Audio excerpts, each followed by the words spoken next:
Palavra do dia, devocional. Evangelho de Jesus Cristo segundo Lucas, capítulo 11, versículo 13. Vocês mesmo, sendo maus, sabem dar coisas boas aos seus filhos? Quanto mais o Pai que está no céu dará o Espírito Santo aos que lhe pedirem. A princípio, o foco de Deus não é estar preocupado com a nossa permanência neste mundo decaído. Estamos aqui por uma passagem, uma estadia. É por tempo limitado. Deus está preocupado com nossa vida espiritual e quem tem o Espírito Santo tem a compreensão e os cuidados de Deus.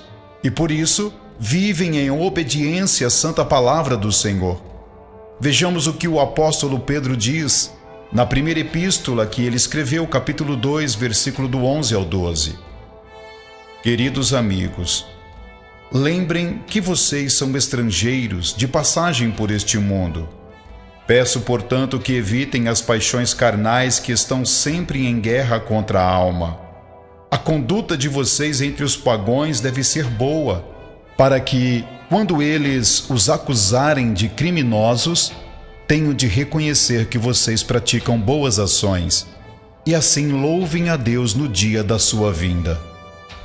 O versículo 13 provavelmente não se refere ao Espírito Santo ser concedido ao crente a partir do novo nascimento, uma vez que a partir da conversão, todos os crentes passam a ter permanente em si a presença do Espírito Santo, e a partir daí, ter uma vida de santidade e renúncia neste mundo cheio de vaidades.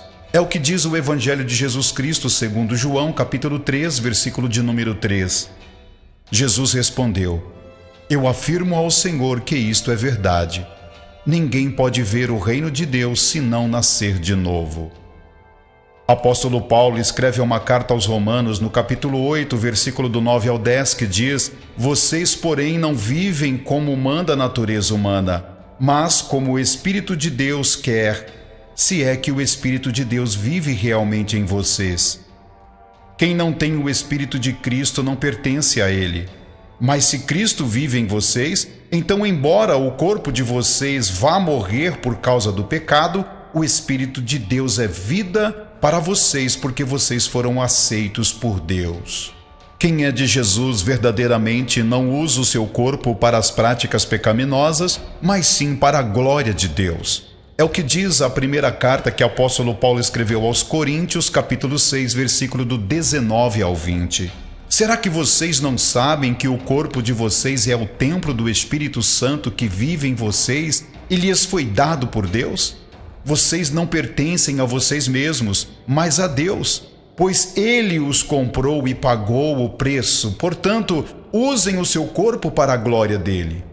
Aqui, provavelmente, trata-se de quem já está salvo. E neste caso, dar o Espírito Santo refere-se à plenitude do mesmo Espírito que Cristo prometeu aos que já são filhos do Pai Celestial. Portanto, as petições do cristão verdadeiro não podem estar relacionadas, a princípio, às suas próprias vontades, mas sim de acordo com as vontades do próprio Deus.